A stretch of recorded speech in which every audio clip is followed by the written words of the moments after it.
Se eu estiver atrapalhando aí, ou quiser ruim, pode falar que eu utilizo. Melhor. Hã? É melhor.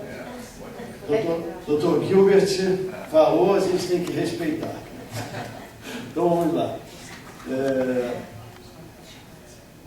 Primeiramente, gostaria de agradecer à comissão organizadora do evento, o convite e a oportunidade de estar aqui, em especial ao doutor Marcelo, a quem eu conheci e que deu a oportunidade a nós que prestamos algum serviço na Secretaria Municipal de Saúde do Rio de Janeiro, estamos aqui apresentando essa falação sobre assistência clínica com fitoterápicos no município do Rio de Janeiro. Quando a gente fala de fitoterapia, eu gosto sempre de lembrar uma situação de que a cada época, né, diversos povos, diferentes povos, vêm utilizando as plantas medicinais, utilizando diferentes paradigmas, diferentes racionalidades. Né? O que eu quero dizer com isso? Vejam vocês que quando você fala de racionalidade, você começa a prestar atenção em que sentido que a utilização das plantas medicinais vem caminhando ao longo do desenvolvimento da humanidade. Então, essa transmissão, por exemplo, a ancestralidade é uma racionalidade, porque você vai obtendo a transformação oral, visual, essa transmissão de determinados elementos do povo, da população, passando de pai para filho e desenvolvendo ali uma racionalidade de utilização. Uma segunda racionalidade é a utilização das plantas medicinais numa racionalidade mágica, numa racionalidade mística, né? Isso também faz parte da nossa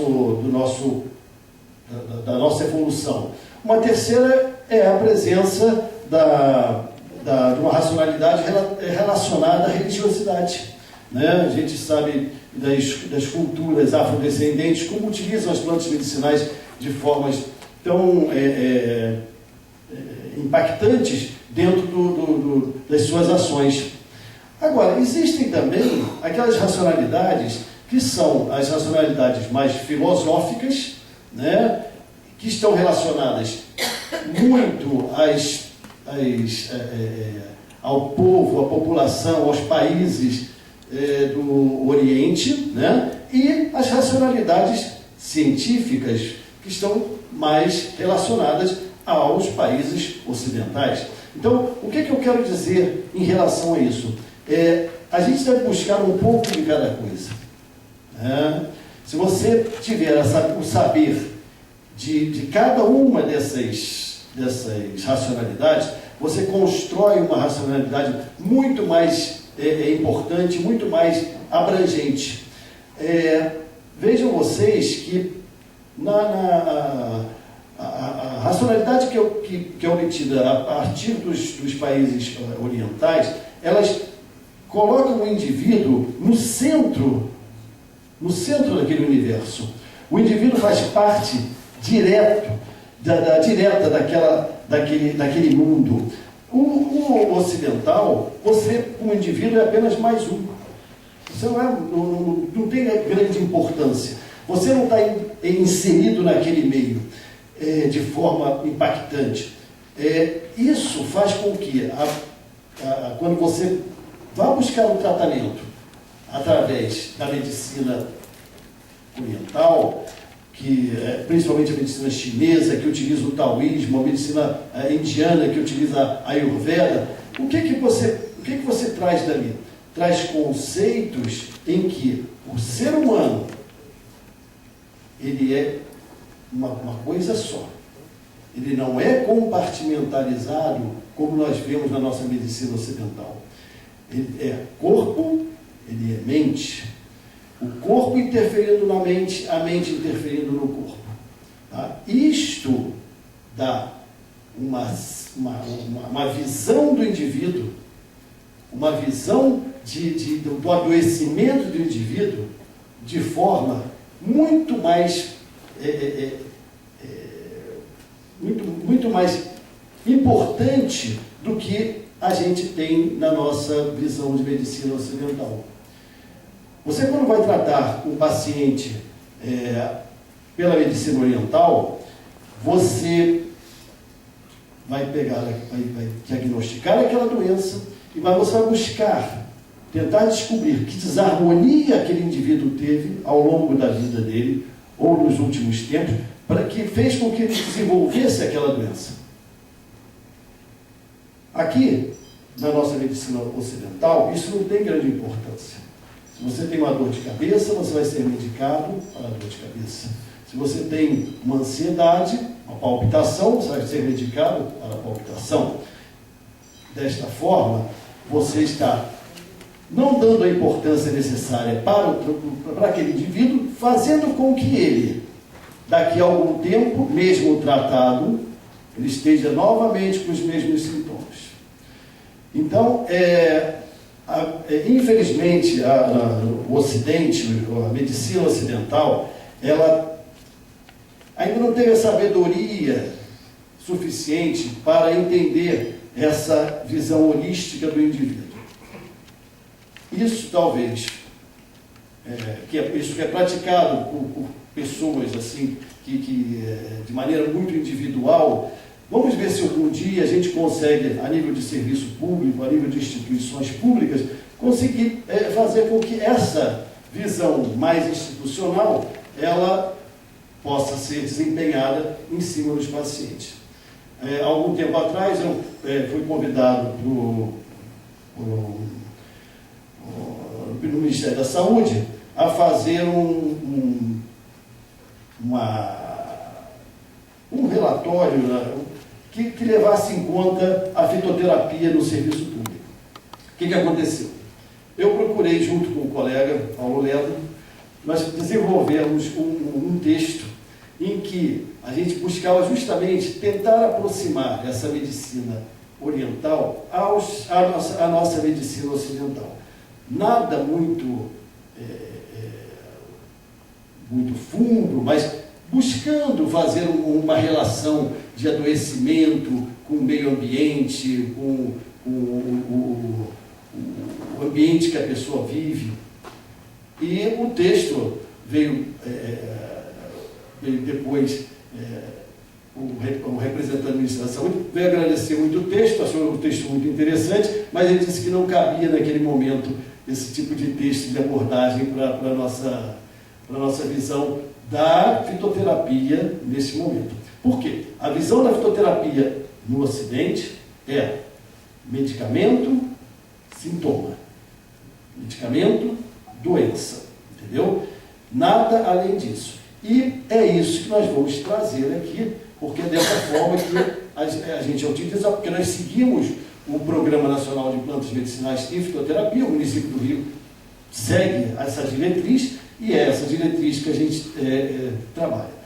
Por enquanto, vamos nos satisfazer com ela, mas sempre buscando alguma coisa a mais, né?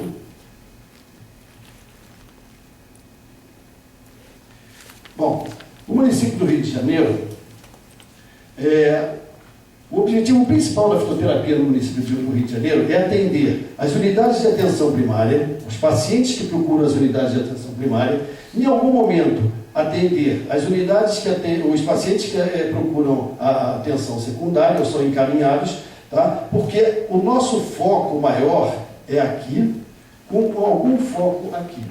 Nas unidades de atenção terciária, dificilmente a gente tem ou terá, pelo menos a curto prazo ou médio prazo, alguma chance de ter algum tipo de atendimento.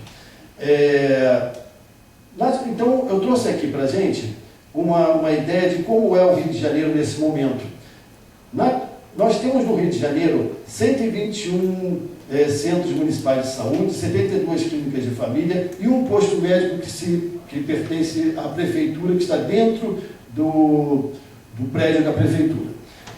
Então, nós temos 194 unidades de atenção primária.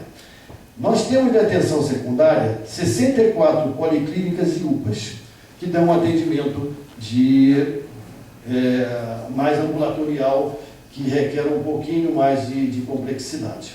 Tá? Então, quero dizer que o nosso foco é aqui, com algum espaço aqui. Quais são as diretrizes que são seguidas na fitoterapia? No município do Rio de Janeiro, nós temos o cultivo de plantas medicinais, onde há a produção de matéria-prima vegetal e apoio a grupos de usuários. Eu vou passar só lendo isso daqui nesse momento, porque eu vou apresentando isso com mais devagar aí adiante. Nós temos assistência farmacêutica, onde há a produção de medicamentos fitoterápicos e dispensação dos usuários, a orientação a esses usuários do uso correto e racional das plantas medicinais. O terceiro item é a assistência médica, onde a prescrição de medicamentos fitoterápicos manipulados e industrializados ocorre aos pacientes que procuram as unidades e esses pacientes usam esses medicamentos através de orientação médica ou de outros profissionais que prescrevam os fitoterápicos.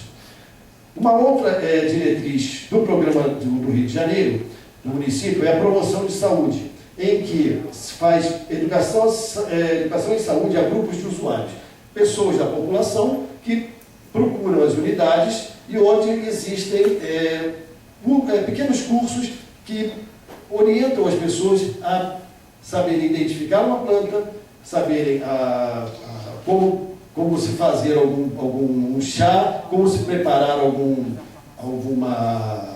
uma vela de citronela, entendeu? Quer dizer, pequenas ações em cima das plantas medicinais. E existe um projeto de educação permanente em que são dados cursos aos profissionais de saúde, buscando aperfeiçoá-los ou trazê-los para obter informação a respeito das questões das plantas medicinais. Não é muito simples, principalmente trazer os médicos para a fitoterapia. Existe ainda uma rejeição muito grande, quer dizer, médico é bicho danado, né? Hoje você... eu sou por isso eu posso falar. A gente tem hoje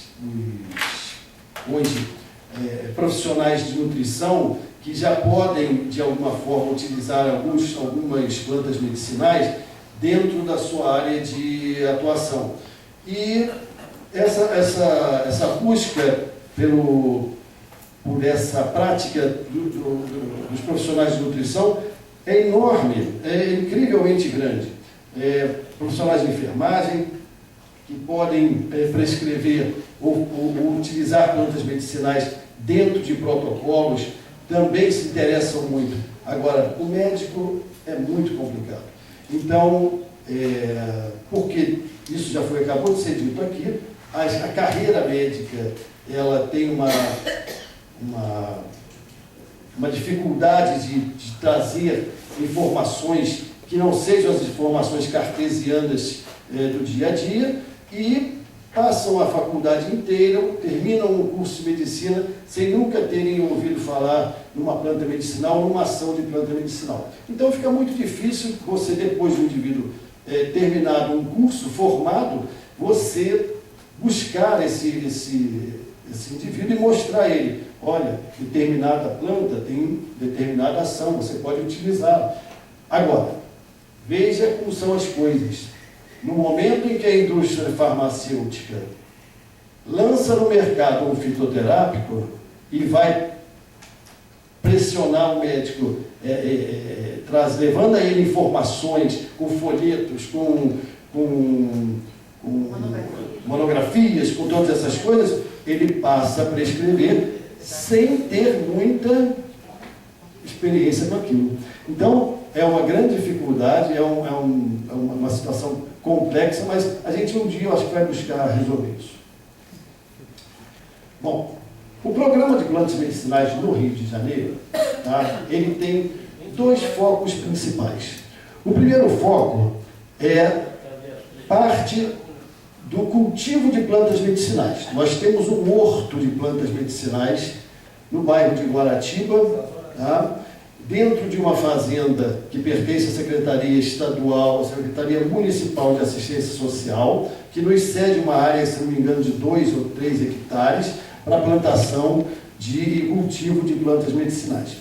Então, nós temos, partimos então do primeiro item, que é o cultivo de plantas medicinais, e manipulamos fitoterápicos, tá? E a segunda forma de atuação da Secretaria Municipal é com os fitoterápicos industrializados fornecidos a partir de uma lista do Ministério da Saúde. Tá?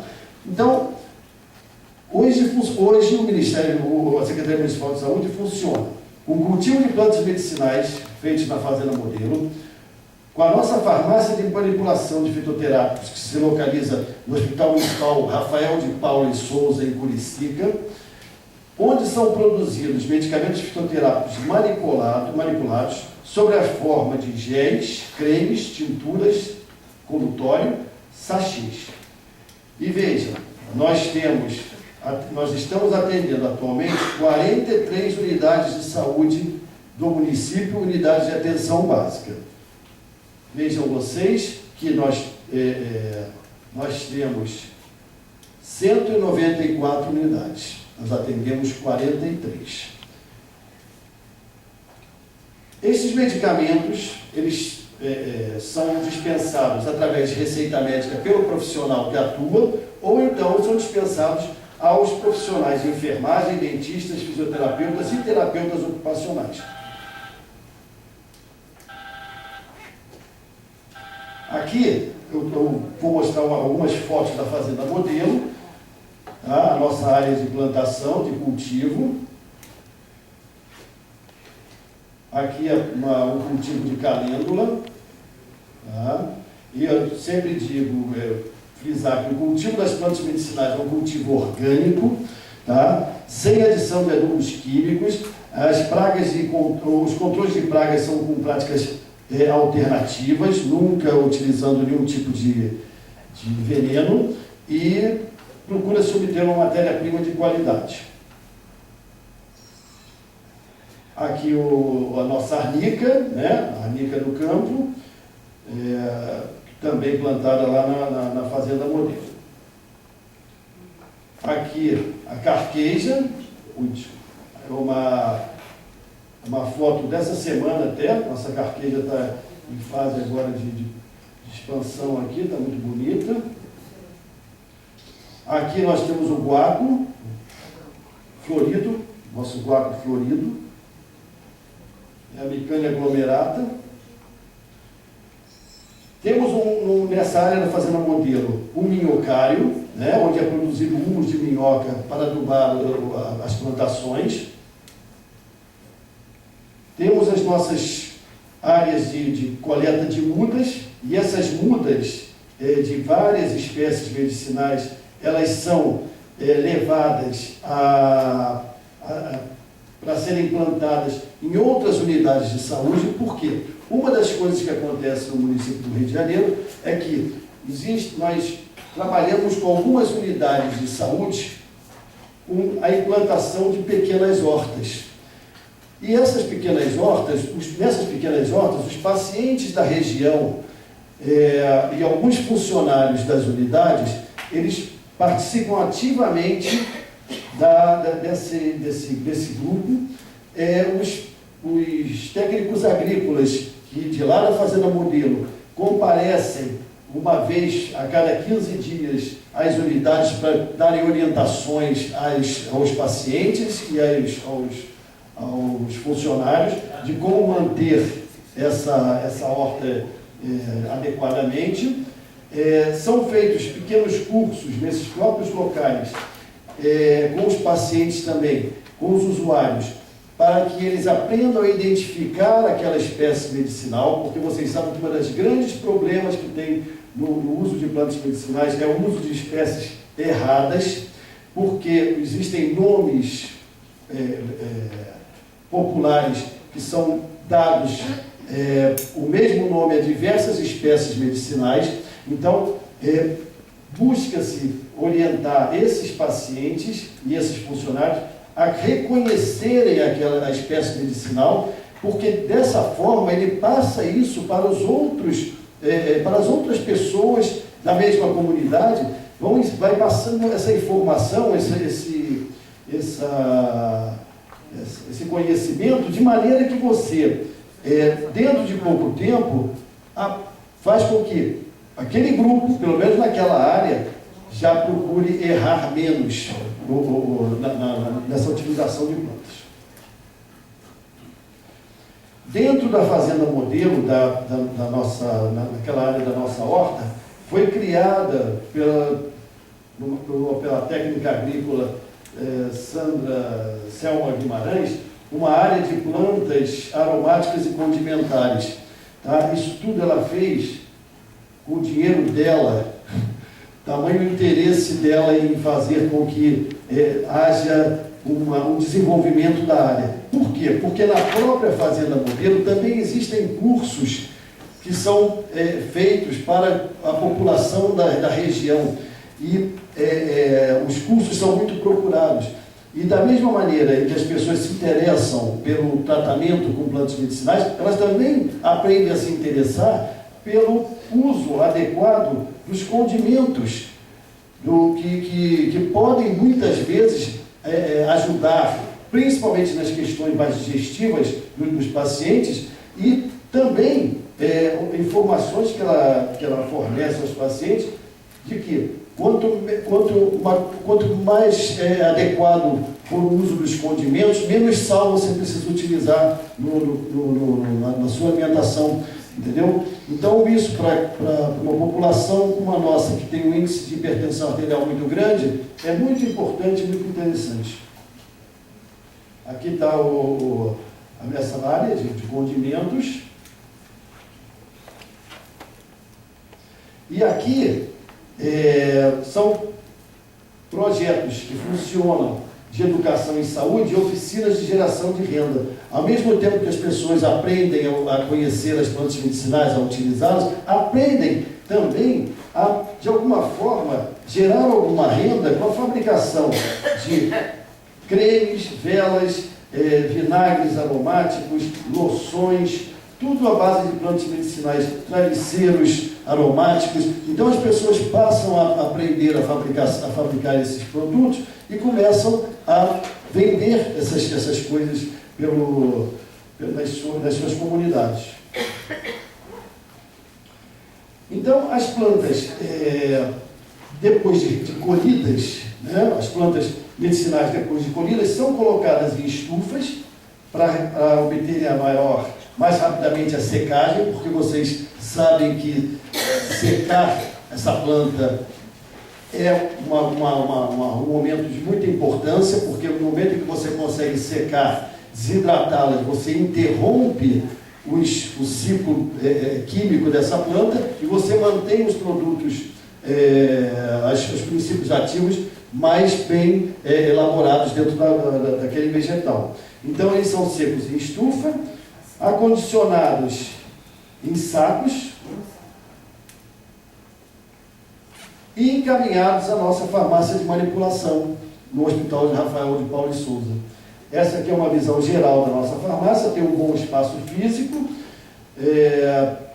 Essas plantas chegam acondicionadas, são colocadas também guardadas nessa farmácia.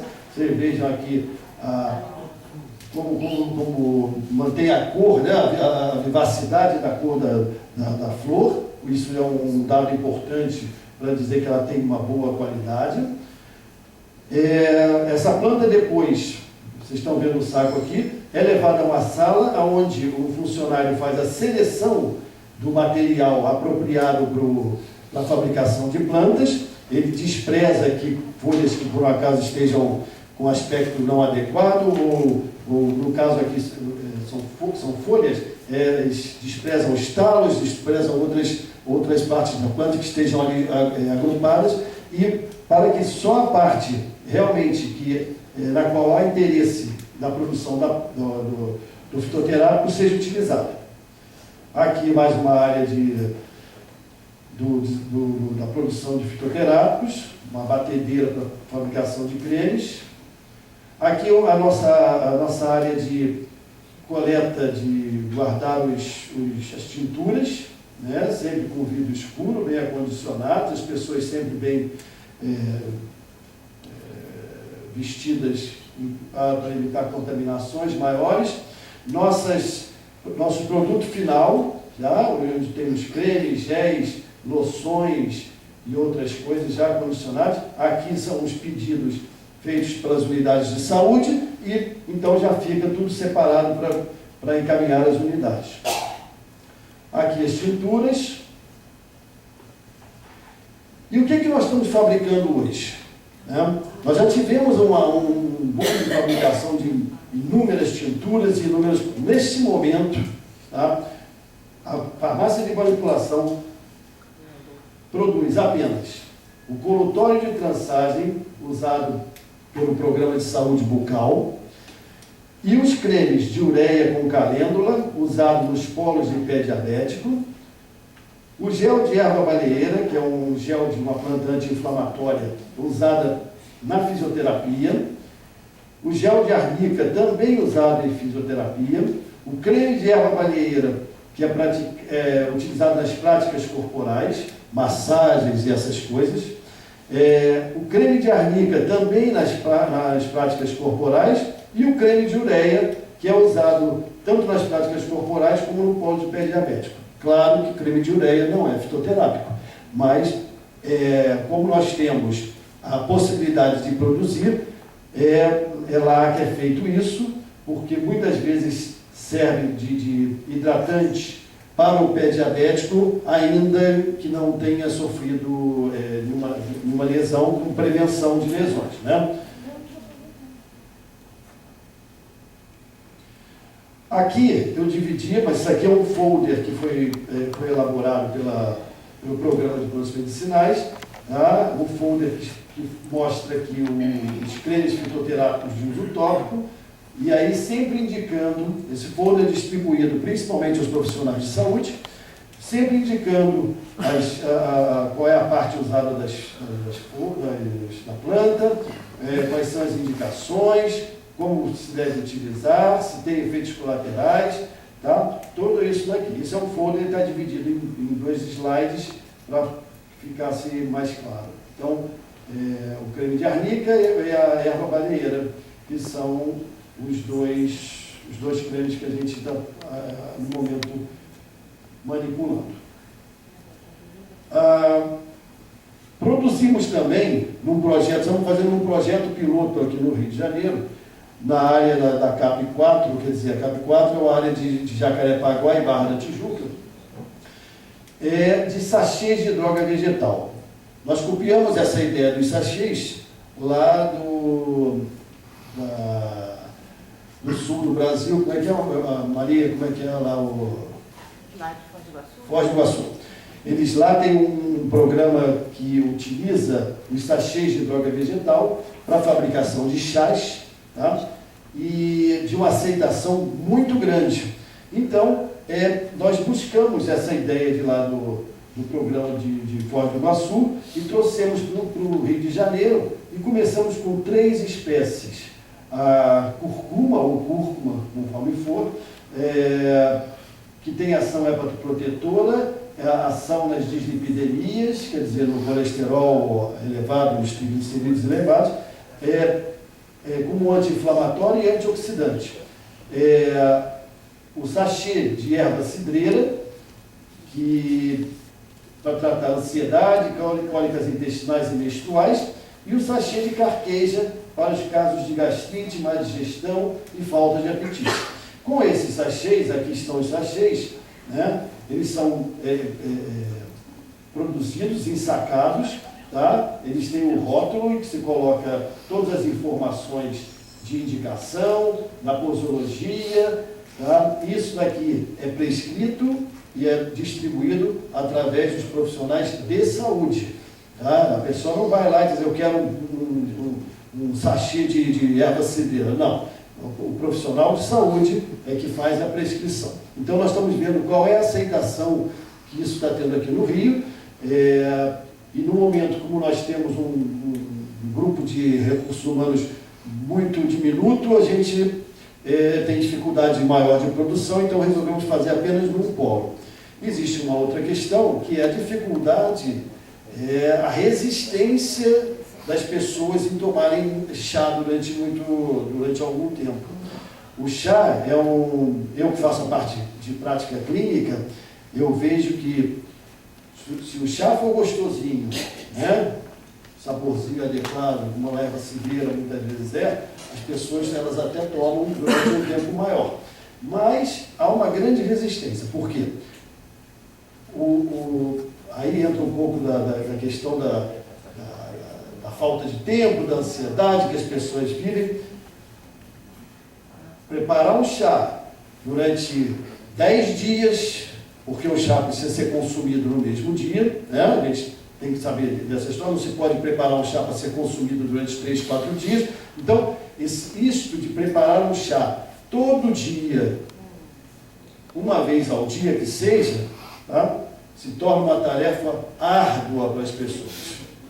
Entendeu? Então, é muito difícil.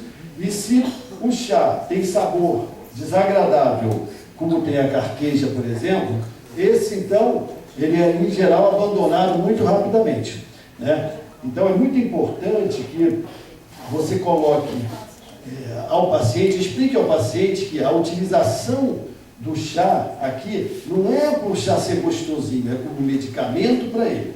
Tá? Então, que ele tolere da mesma forma que ele toma Novalgina em gotas, que é uma coisa horrorosa, todo mundo que já tomou sabe, né? Então, mas tem que tomar, porque se tiver com dor vai tomar.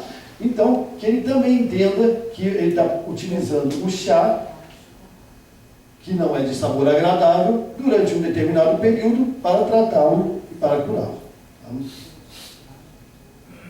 Então, aqui é a parte traseira do invólucro do chá, né, que mostra aqui o modo de preparo, e que dá o nome do farmacêutico responsável e da onde vem o produto. Que isso são informações extremamente importantes que a gente deve exigir sempre que a gente vai comprar algum produto, né? Existem aí vários locais que vendem sachês ou medicamentos. Você deve sempre exigir que no rótulo esteja o nome do farmacêutico responsável, tá? O local da onde vem aquilo, e que tenha descrito qual é a parte da planta que está sendo feito, da qual está sendo feito esse chá.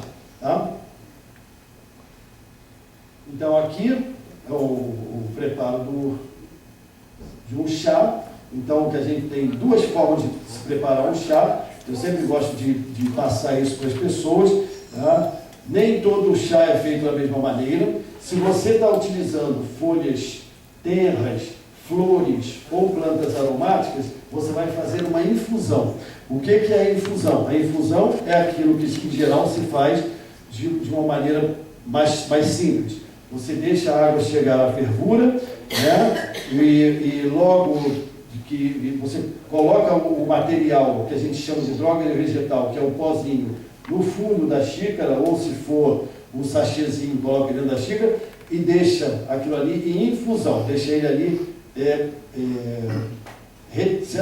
sendo extraído pela água, né, de forma durante uns 2 a 3 minutos para você ingerir. A decocção você usa para as folhas duras, para os materiais que são de cascas de plantas, para as raízes e sementes. A decocção é o quê? Cozimento.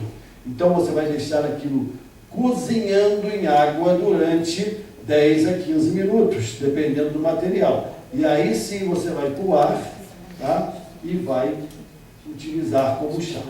Tá? Então são diferentes os processos de extração e de elaboração. Tudo atrasado? Então vou ter que acelerar. Então vamos lá. Aqui, só para mostrar para vocês que existe uma lista de medicamentos, de plantas medicinais, que são de interesses do SUS. Isso aqui foi publicado em 2009 e é daqui que saem todos os fitoterápicos que são industrializados a partir da orientação do Ministério da Saúde. É desse RENISUS, publicado em 2009. Hoje nós temos na Relação Nacional de Medicamentos Essenciais, onde temos a lista de todos os medicamentos consumidos no Brasil, tá? Nós temos vários agentes e nós temos aqui os nossos fitoterápicos industrializados nessa listagem também. Tá? Então, está aqui no capítulo 88, nessa página 46, nós vamos ver aqui os fitoterápicos que são industrializados em nome de 12, em número de 12. Hoje o Ministério ele propicia 12 medicamentos fitoterápicos com inúmeras funções, né, para o tratamento para a escolha pelo Sistema Único de Saúde para serem prescritos pelos profissionais. Tá? Na Secretaria Municipal de Saúde, nós temos a última lista atualizada, que é de 2013, nós pactuamos com o Ministério da Saúde apenas meia dúzia desses 12 fitoterápicos. Tá? Estamos tentando incluir nesse momento mais 4, mas temos encontrado uma pequena resistência dentro da própria secretaria, porque isso aqui custa dinheiro, e às vezes eles dão preferência ao medicamento alopático, à compra do medicamento alopático, ao invés do medicamento fitoterápico. Tá? Então nós tivemos o consumo de alcachofra, guaco, da soja. Hoje nós estamos zerados de soja, não temos soja, garro do diabo, espinheira santa. E a aroeira foi 0. Por quê? A aroeira, quando terminou o registro dela na Anvisa, uma outra empresa apresentou o seu medicamento e passou a cobrar um preço absurdo pelo tubo de creme de aroeira, de gel de aroeira, para o tratamento das cervicites. Então, cada tubo está custando em torno de R$80. Então, a Secretaria não se interessou em comprar, então nós não tivemos, por isso foi um consumo 0. Então, só lembrando que em 2007 o Ministério da Saúde lançou os fitoterápicos industrializados, hoje são 12, para atendimento pela rede básica do SUS, e esses medicamentos têm as mesmas regras de controle dos medicamentos alopáticos. Tá? E devem ser prescritos por profissionais capacitados. Que plantas são essas? A aroeira, né? Que a parte medicamentosa da aroeira está na casca, né? Em geral, no uso popular é feita uma decocção dessa casca, tá? E as pessoas, principalmente as mulheres, no pós-parto ou com lesões cervicites e essas lesões ginecológicas, fazem banho de assento para tratamento, com os resultados muito interessantes. Mas aqui, logicamente, a chance da utilização dela, mais uma vez aqui, nas vaginoses e feridas vaginais, que são através do gel de aroeira, que infelizmente, pelo preço que eles estão cobrando, a Secretaria não se interessou.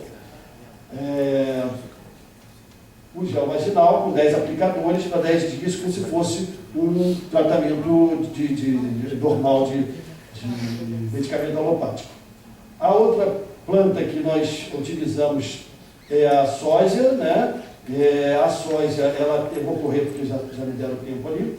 A soja, ela utiliza principalmente a sua parte das isoflavonas como modulador do estrogênio, tá? E para os sintomas de climatério, fogaço e suores noturnos. Os resultados costumam ser bastante interessantes na prática clínica. Às vezes você tem necessidade de associar 2 ou 3 fito-hormônios para obter o resultado, porque essa é uma queixa que as mulheres, quando têm, sabem o quanto incomodam, né? Então, quanto isso incomoda. Então, como as isoflavonas, elas atuam mais suavemente do que os hormônios sintéticos, às vezes a gente precisa fazer uma associação de 2 ou 3 para obter resultado melhor. Tem ações na perda de massa óssea, previne a perda de massa óssea, ela previne o câncer de próstata no homem, ela previne a dislipidemia. Agora, ela depende, eu deixei aqui de propósito, né, para mostrar que existem algumas coisas que a gente tem que ter cuidado. Não é chegar e vou tomar isoflavona de soja, a mulher. Não, ela tem várias situações em que há cuidados a serem tomados. Primeiro, a mulher que está tomando tamoxifeno, que é um modulador seletivo do estrogênio, não deve ter associado a isoflavona com esse tipo de medicamento. Outra coisa é que se deve se monitorar os hormônios tireoidianos, porque pode haver uma interferência na secreção dos hormônios da tireoide, certo? Então, há também interação da soja com a cafeína e com anticoagulantes. Então, por isso, a gente fala, eu trago essas coisas aqui, que é para entender o seguinte: o uso de planta medicinal implica, em alguns momentos, alguns riscos. Tá? Então, as pessoas têm que ter conhecimento sobre aquilo que estão fazendo, sobre aquilo que estão utilizando, e estar sempre ciente de que há medicamentos que você não deve utilizar junto com plantas medicinais, com uma determinada planta. A alcachofra, quer dizer, a gente usa as folhas e as raízes.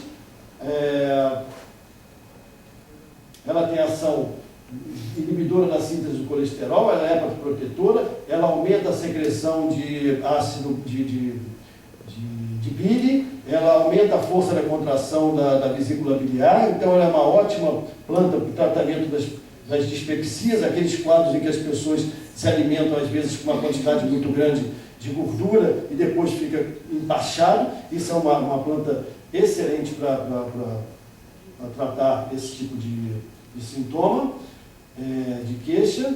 É uma planta que, se você comê-la, né, ela é de baixíssimo teor calórico e rica em ferro, indicado nos tratamentos de anemia. Então, a gente contraindica ela no uso de amamentação, porque ela passa o sabor para o leite, afasta a criança do peito. Essa é a primeira coisa. A segunda coisa é que, como ela estimula a secreção biliar e como ela estimula a contração da vesícula biliar, sempre que a pessoa tem um quadro de obstrução de vias biliares, está contraindicado, né? Então, é um risco grande. A outra planta é uma planta anti-inflamatória, que é a garra do diabo, o Arpagophyton. Ela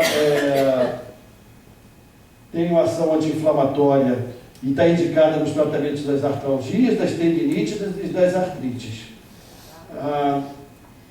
Ela é contraindicada também na gravidez, ela aumenta a contração do músculo uterino, tá? Dá uma aumentação, e se a pessoa tem úlceras em atividade também não deve utilizá-la. Tá? Ela também tem cuidados que devem ser tomados no uso dela. Então, eu sempre trago essas informações, que é para a pessoa ver que existem contraindicações, existem interações, existem efeitos colaterais. A garra do diabo tem interação com anticoagulantes, quer dizer, existem trabalhos que mostram isso, outros não confirmam, mas para evitarmos problemas maiores, a gente acaba não utilizando nesses casos. O guaco, tá? Uma planta extremamente utilizada, principalmente nos quadros de resfriados, de gripes, de bronquites, né? O nosso xarope de guaco é campeão de prescrição, tá? Utilizado nas crianças de uma forma geral, principalmente, né? Isso é para quem tem labirintite, acabou de ficar. Então, mas o guaco são relacionadas às contraindicações da hepatopatias graves, hipertensão arterial grave e ao uso de anticoagulantes. E todas essas questões aqui são um pouco questionáveis, mas, como é descrito na literatura, a gente acaba seguindo. Por fim, a maitenos, que é uma espinheira santa, né? Eu não vou me alongar aqui, teria até o Dr. Gilbert aqui para falar um pouco da briga da maitenos, inicifólia, se é aquifólium, que diabo de maitenos é essa, né, professor? Mas não vai ser possível aqui. Então, utilizam-se as plantas, as folhas, como medicamento, e ela tem ação antiulcerogênica, anti-inflamatória na área digestiva, protetora de mucosa e antimicrobiana. Por isso, ela é indicada nos quadros de tratamento de gastrite, de úlcera péptica e de digestão lenta. O uso externo do chá ou da compressa em cicatrização é muito comprovado. Ela é contraindicada na lactação, em gestação e em crianças. Em crianças por falta absoluta de trabalhos que mostrem inocuidade, tá? Aqui são as plantas que a gente gostaria que entrassem no rol da Secretaria Municipal de Saúde nesse momento, que seria a menta piperita, que seria para o tratamento principalmente do colo irritável, da síndrome do intestino irritável, tá? A babosa, tratamento local. Hoje em dia é proibido a utilização da babosa por via oral, tá? Então seria o tratamento local, principalmente em queimaduras. A unha de gato, que é a Uncaria tomentosa, que seria uma planta bastante interessante no tratamento de doenças mais sérias, como a artrite reumatoide. E a Psyllium plantago, que é para utilização na constipação intestinal. Existe ainda a Rambus purchiana, que é a cáscara sagrada, que é uma planta que eu particularmente não gosto, tá? É uma planta que cria uma dependência e pode desenvolver uma série de efeitos adversos. E o próprio salgueiro, que eu acho uma planta desnecessária, porque se essa planta aí foi uma das causas de você, da indústria farmacêutica, acetilar o ácido acetilcisteínico, o ácido salicílico, ser acetilado por causa dos grandes efeitos colaterais que ela dava no aparelho digestivo, eu acho absolutamente desnecessário você retornar com um problema desse. Entendeu? Não, o problema é que a salicílica está. Então a indústria começou a produzir o ácido salicílico. Ele ataca o estômago. E aí o ácido acetilsalicílico é para minimizar isso. Não, mas o ácido acetilsalicílico, além da estabilidade, é porque havia uma produção de um índice de irritações muito grandes do estômago com o uso da salicílica. Salicílico não é. Bom, a gente tem que ouvir aqui o professor Gilbert. O professor Gilbert é o químico que mais entende de planta medicinal no Brasil. Entendeu? Então a gente vai trabalhar com isso, a formação dele. Hoje em dia, nós temos aqui, dentro da Secretaria de Saúde, nós estamos começando a trabalhar com os ciclos de vida.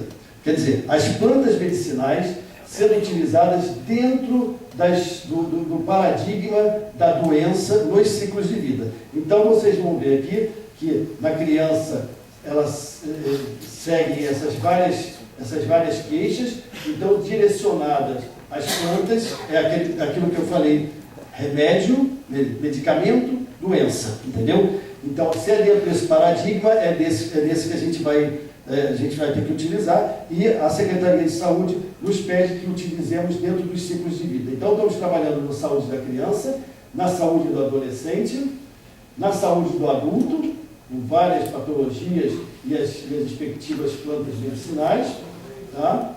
E a saúde do idoso da mesma forma. Tá? Existem patologias mais ou menos específicas em cada uma e outras que são concomitantes. Apenas para terminar, é para dizer que essa aqui é a nossa coleção de plantas medicinais do Jardim Botânico do Rio de Janeiro. Existe um espaço dentro do Jardim Botânico e nesse espaço ocorrem reuniões toda quinta-feira, toda última quinta-feira do mês, tá? Essas reuniões são às 15 horas, abertas ao público, tá? E muito interessante porque são tomados vários assuntos, vários debates em cima sempre da área de plantas medicinais, e eu acho que vale a pena visitar e comparecer a essas reuniões. É isso aí.